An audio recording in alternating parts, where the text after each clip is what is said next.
When you have 2 minutes left to speak, I'll hold up 2 fingers just to say, hey, you're close to your time. When you're done, no questions. Next candidate speaks.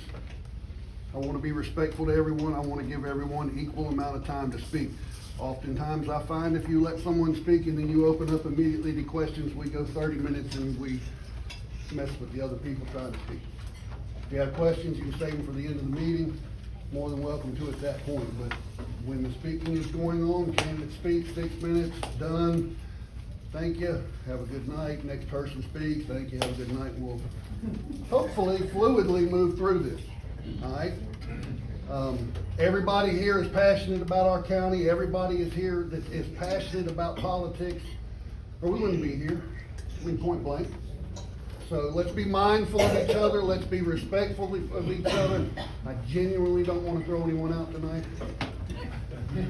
I just ate. My belly's full. So let's all be right.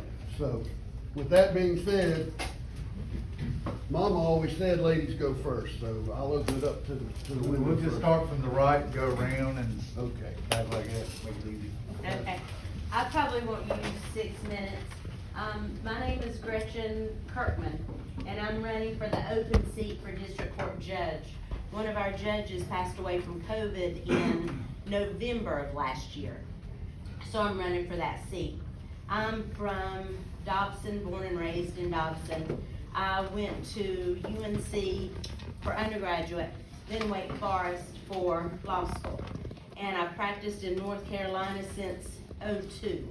I initially was practicing in Surrey and Yadkin. I first came to Danbury, I believe, '02, '03, and I've been practicing in Surrey and Stokes since. I practice in every court that makes up the district court system. And when we have those different courts, there are different laws, different rules within each of the courts. And so for instance, today, I was in DD court. I was in civil admin court. And I was in district criminal court. So I know all the laws. I feel that I'm experienced and will be a good representation for y'all.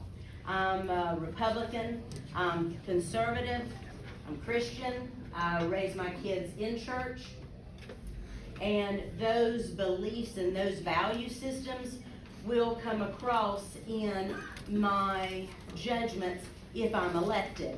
And I will be tough on crime. There is a lot of discretion with certain laws in our system, and so I think it's important for y'all to know the beliefs of your candidates. And with mine, I am Christian, I am conservative. I believe the guiding light is the Constitution, and the statutes need to respect and go by the Constitution. So I hope to get your support. Early voting is April 28th. Election day is May 17th. Thank you.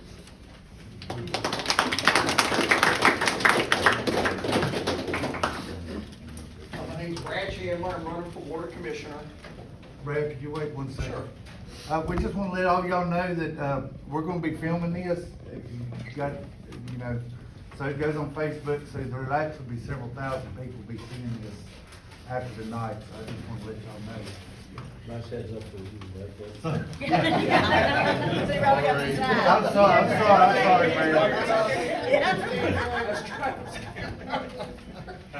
Anyway, I'm running for the Water Commissioner. I'm a retired assistant chief from the city of Fayetteville, North Carolina. I retired after 28 years with them. I went through 2 years of accumulated sick time, so I got out with my full 30 years. But I've lived full-time up here in Stokes County since 2015. My wife and I bought property in 2006. And so every weekend that I could get off call or off work, we'd come up here and we'd work on our property. I'm a conservative. I believe in limited government. I believe in rule of law. I'm also a firm believer of the Constitution. I'll touch on that in just a few minutes, a little bit more. On the lighter side, my wife, she's still working. She's got 2 years to go. She's with the city of Greensboro. She's a detective assigned to the Family Justice Center. She works like the sexual assault, child sexual cases, so she gets really the bad stuff. But today, they put her in uniform because they had a special visitor that came from Washington, President Biden. So I'm coming here, and she calls me to say, hey, they just released us. And she said, what a depressing day it was. So, a little bit of, people go through a lot, just not necessarily enforcing the law, but having to put up with President Biden. My agenda, I guess, or what I would like to see accomplished if I do get elected to the Board of Commissioners, is open and a responsive government. I don't think that government needs to be done in the, shall we say, when the lights are off. It needs to be more open and more responsive. The second thing is that I'll run on a pro-business climate. And the pro-business climate, what I'm talking about is retain and grow our current businesses and attract new businesses. The third thing I'd like to do is the quality of life issues, mainly public safety. But I strongly support police, fire, EMS, healthcare. We need to improve our training. I think it needs to be state-of-the-art. We need to look more at technology for our public safety and make sure that, and Stokes County does support their law enforcement and their public safety. I just think that there's areas that they aren't current. It needs to be more up to date. The next thing I like to do is I do agree on building a new critical access hospital in Danbury. And I also do want to build an emergency 24-hour-a-day, 7-day-a-week facility here in the city of King. The one thing about the Constitution I just want to bring up is that I'm a strong believer of the Second Amendment.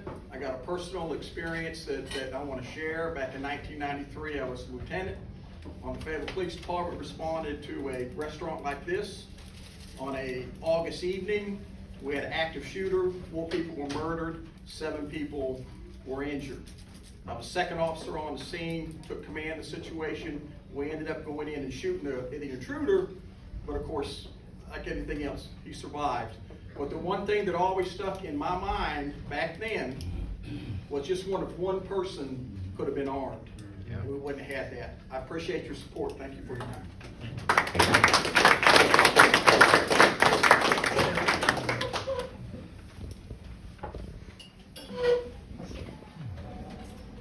Good evening, everyone. I'm Rick Morris. I was here a few years ago making a speech like this, and I appreciate your support. Got elected and decided I'll try to do one more term if you'll give me your support. So, just in my background, I'm a retired Army officer, a lifelong Republican, grew up down in Kernsville, had a lot of family up in Stokes County and spent a lot of time up here during my childhood. So that's kind of why I ended up here whenever I got out of the Army. Is one thing I like to mention. I kind of appreciate the comments you made about Bart. I make a feeble attempt sometimes right over there across the street on Wednesday nights to play banjo with some guys, and haven't been lately, but every time I was there, I think Bart was there, and he was a real joy to be around, just a good-hearted guy, and a good friend. I dealt with him there and at the Alton Parks place, and I think we're really gonna miss him. It's a real shame. As far as the election goes, for a second term, I've got 4 or 5 things I'd like to really kind of focus on. One of them is, Brad mentioned the Danbury Hospital. We've got a hospital operations committee who has recommended that we rebuild or replace the hospital there. The current building is too old to really renovate. But along with that comes the hospital-based services that are delivered in King, the ones that are currently delivered, plus a new 24-hour, 7-day-a-week emergency room, which there was I guess there was a period of time where we had that before out of the hospital in Danbury, but at that time it closed, I think, at midnight or 1 o'clock, and it didn't have any observation beds. So it did a lot of business, even though it still didn't work out. So I think the highest priority we've heard on the Hospital Operations Committee from the King folks, and we have 2 representatives on that from King, is that they'd like to see a 24/7 emergency room, because it would be a very feasible thing to do and provide a very important service, I think, to King as well. With the new hospital up there, we'd also continue to operate the new hospital-based facility in Pine Hall. And I don't know how many of you have had a chance to go out there, but it's a really first-class building, donated by Mr. Ron Petrie, the land and the building. And so they've got a full-blown medical clinic going out there, and getting ready to get a brand-new x-ray machine as well out there. So all those, when I say hospital, I'm talking about all those medical services that service a big portion of the county. I'd like to lower the property tax rate, and with everything going up, that seems kind of strange right now. I don't think we could do it in the near term, but I think with smart budgeting over the next 3 or 4 years, when we have our next revaluation in 2026, it would be very feasible maybe to lower the tax rate for maybe a penny or 2 at least. I think 1 penny now is about $400,000 of revenue, and we've got between a $50 and $60 million budget. So don't tell me you can't find that amount of money out of a budget that's that big if you're really looking and trying to do that. And that could be done not only by cutting expenses and spending, but also getting additional business in and generating revenue from that. 2 last things I'd like to mention: the internet expansion. We're trying to finish off the internet program to address all of the unserved people in the county, mostly up in the north end, where a lot of them have no service at all. And so we've got money. We've got a proposal in. River Street won the proposal. They're going to donate or include $5 million from their coffers to do a fixed wireless system and an increased amount of fiber that's in the ground up there. And that'll require contribution from the county of about $2.4 million, which will be done using federal money called American Rescue Plan money that we already have in the bank here. And that's one of the purposes that it can be used for. So hopefully they're getting the contract finalized so we can approve that and get that internet expansion. And then the maps are being redrawn all the time by the federal and state government. So as to where the internet service can go and where it can be paid for. So there will be additional grant applications and funding sources and further expansion of that as we go forward. And the last thing I'd like to do, and a lot of people have worked on this, and it's something that is just really critical, is the fact the drug and overdose problem we have in the county.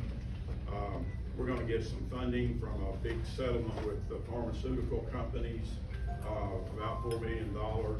It'll take a lot more than that, I think, probably to address this issue, but it's something that just causes all kind of direct problems and indirect problems from the drugs and the fentanyl and all these bad things that are out there. So with that, that's what I'd hope to do in my second term. I'm just running one more time, and I can guarantee you that'll be it. So the next time I'm here, it'll be just to eat with you, but not make a speech. So. And also, I got some rulers with me. I had little wooden rulers for those that were here last time. I got some more of those. So if anybody would like one on the way out, I'll put them on the table. Thank you very much. Who's next? You come down this way? Yes, sir. I'm Keith Wood. I'm a lifetime resident of Stokes County. I am a conservative. I'm the deacon at Danbury Baptist Church. I'm on the planning board. I've been serving that since my dad passed away. He was on it, and they asked me to serve for the Danbury Township, which was very eye-opening. 1969 graduate of North Stokes. Tech graduate, architectural technology, got into the rebar business, and evidently it took, because I've been in it for 50 years. I'm still doing it because they won't let me retire. Blessed to be working for a Fortune 500 company where I had to deal with $1 million contracts, engineers, contractors, and what we're experiencing right now is unbelievable. I sold a job today that I did not want. I priced it, did not get it, and it sold for $1,700 a ton for rebar. And that's 2 years ago, I was selling it for $8, it's double. So I don't wanna discourage anybody that's got projects like the city of King or the county, but it's gonna take some work.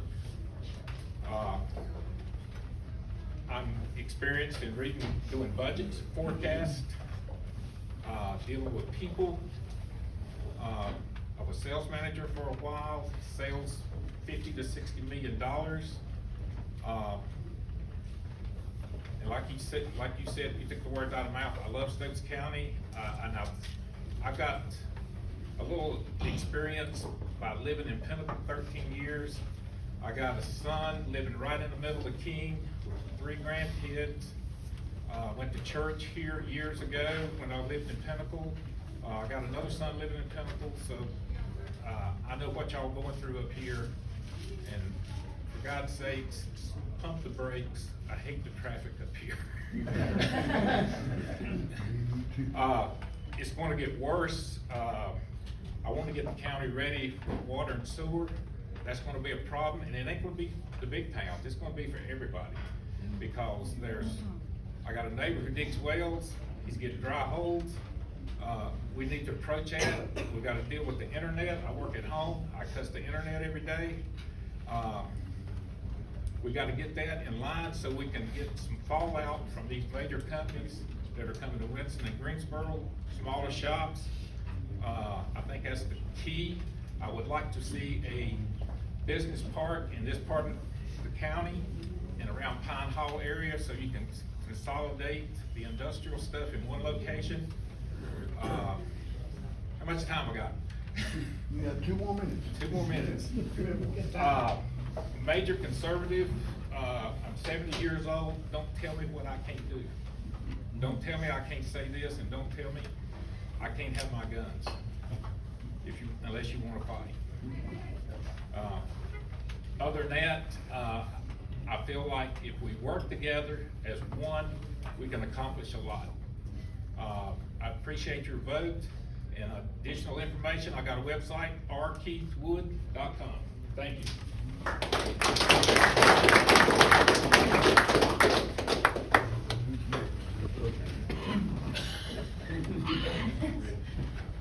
Hey, I'm Andy Nicholson. I am currently Assistant Commissioner, seeking re-election. 38 years old, business owner, been here in Stokes County all my life. As a matter of fact, our family dates back to the mid-1700s of being here, so been here a long time. Know a lot of you guys. It's been great getting to know more people down here in this end. I most times stayed in Virginia when I was trying to build a business, so I work in our family businesses. My dad, he owns a fence company, my mom owns a guardrail company. So what Keith was talking about in the inflation, I'm not the manufacturer. Said I'm the installer, so I'm at the very bottom, and I have to deal with the pains that they don't have to deal with, because we get stuck in situations and we get stuck at the price that I can't do nothing about. We're stuck in contracts. So last year when we went through this deal, we ended up losing a little bit over $2 million in our company. That took some thinking on how can we still keep the work coming in, books going. That's what we done. We come up with a plan, make sure our doors stayed open, make sure our employees stayed employed. Because there's a lot of people, time you put their families together, it's quite a few hundred people that rely on us. So I'm used to dealing with difficult situations. I have been blogged about it a lot. They're not true, I'd say it, but yeah, the rumors that are out there as far as freedom of speech, the current board had a gentleman to come up, had something that didn't go his way. So we just made the rules, because I am a Christian, I am a deacon, I'm a God-fearing man. I do not believe you come to a government meeting wanting to cuss, wanting to shoot the bird. I think you're there to be respectful, just the same as these meetings right here. So that is one thing that we did put in that you're not allowed to do. Some took it as taken away from freedom of speech. I don't, I just call it being respectful. Don't believe me, go in her courtroom when she gets elected as judge and say something and see what she does to you. So, when I first ran, I was committed to bringing business here. We have worked with business here. We actually have one coming in from California that's looking to bring 30 jobs. The business right up the road here was getting ready to leave us to go to Forsyth County. I was one of the ones that stepped in to willing to run the sewer out that way, so the jobs stay here. With that, they are going to update all their equipment, which means it's a bigger tax base, which falls back into the county. So we was able to retain those jobs, and we're going to get a better tax base out of that business. We've been talking about bringing the aquatic center here. I know some people have some questions about it. I've been real big on getting that, and it almost left us, went to Forsyth County. As of right now, it's still sticking here in Stokes. What that means is 200 and some college swim meets a year. This area would get 60 some college swim meets a year. That's going to attract hotels, that's going to attract other business, restaurants. That's a lot of tax revenue coming here. So I definitely pulled hard. Forsyth County gave them a sweet offer, and it's actually my wife's first cousin who's leading this, so I threatened her, if you do that, don't come to my house for Christmas. So we was able to keep that here in Stokes County. Would appreciate y'all's support to have one more term in this, and you've got my word, I'll work just as hard as I had this past time. And I'm not gonna lie to you and tell you I'm gonna lower taxes. As you see, we're in the highest inflation time in 40 years we've seen. So I'm not gonna lie to you and say, hey, I'm gonna lower your taxes. Because I've done 3 budgets so far, getting ready to work on the 4th one, it don't look like it. Will I work as hard as I can to keep your tax rate the same? Yeah, I will, because I've already done it 3 past times and you can see it. Thank you, guys.